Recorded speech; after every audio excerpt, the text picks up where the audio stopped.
Mapagpalang araw po sa inyong lahat. Ngayon po ay araw ng Sabado, ika-11 ng Abril. Pakinggan po natin ngayon ang mabuting balita ng Panginoon. Pagbasa mula sa mga gawa ng mga apostol. Noong mga araw na iyon, nagtaka ang mga pinuno at matatanda at mga eskriba sa katapangang ipinakita ni na Pedro at Juan, lalo na nang mabatid nilang mga karaniwang tao lamang ito at hindi nag-aral. Napagkilala nilang sila'y kasamahan ni Jesus noong nabubuhay pa, at nang makita nila ang taong pinagaling na nakatayo sa tabi ng dalawa, wala silang masabi laban sa kanila.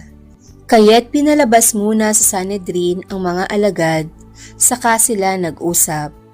Ano ang gagawin natin sa mga taong ito? Tanong nila. Sapagkat hayag na sa buong Jerusalem at hindi natin maitatatwa na isang pambihirang kababalaghan ang naganap sa pamamagitan nila.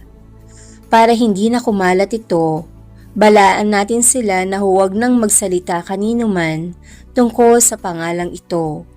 Kaya't muli nilang ipinatawag sina Pedro at binalaan na huwag nang magsasalita o magtuturo pa tungkol kay Jesus.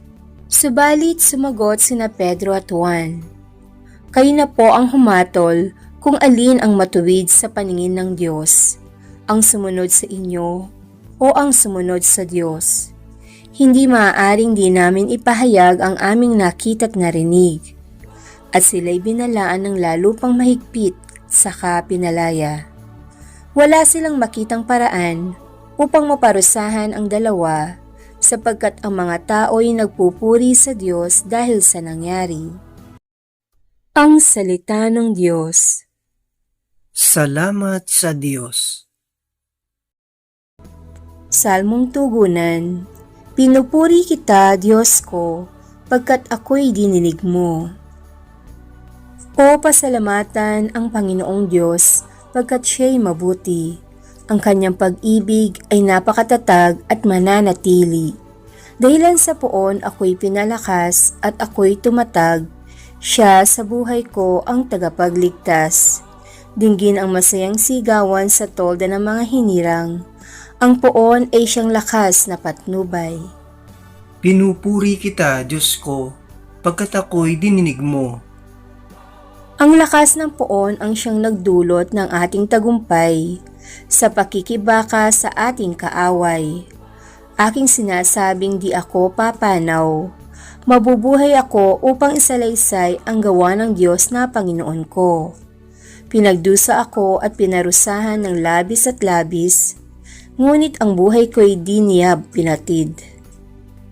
Pinupuri kita, Diyos ko, pagkat ako'y dininig mo. Ang mga pintuan ng banal na templo ay inyo ngayong buksan. Ako ay papasok at itong Panginooy papupurihan. Ito yaong pintong pasukan ng poon ang Panginoong Diyos. Tanging ang matuwid ang pababayaang dooy makapasok. Aking pinupuri ikaw o poon, yamang pinakinggan, dininig mo ako't pinapagtagumpay. Pinupuri kita, Diyos ko, pagkat ako'y dininig mo. Aleluya, aleluya! Araw ngayong gawa ng Diyos, magdiwang tayo ng lubos. Purihin ang manunubos. Aleluya, aleluya!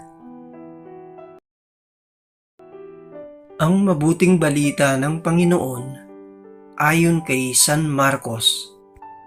Umagang-umaga ng araw ng linggo, matapos na muling mabuhay si Jesus, siya'y unang napakita kay Maria Magdalena. 7 demonyo ang pinalayas ni Jesus sa babaeng ito.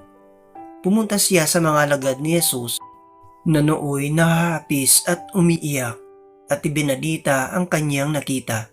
Ngunit hindi sila naniwala sa sinabi ni Maria na buhay si Jesus at napakita sa kanya. Siya'y napakita rin sa 2 alagad na naglalakad patungo sa bukid, ngunit iba ang kanyang kaanyuan.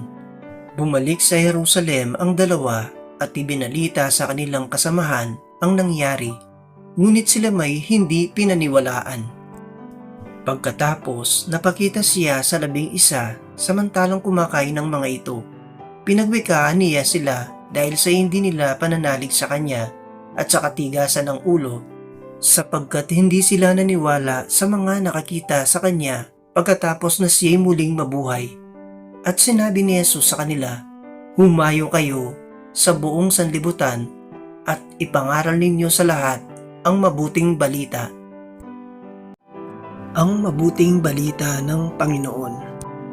Pinupuri ka namin, Panginoong Hesukristo.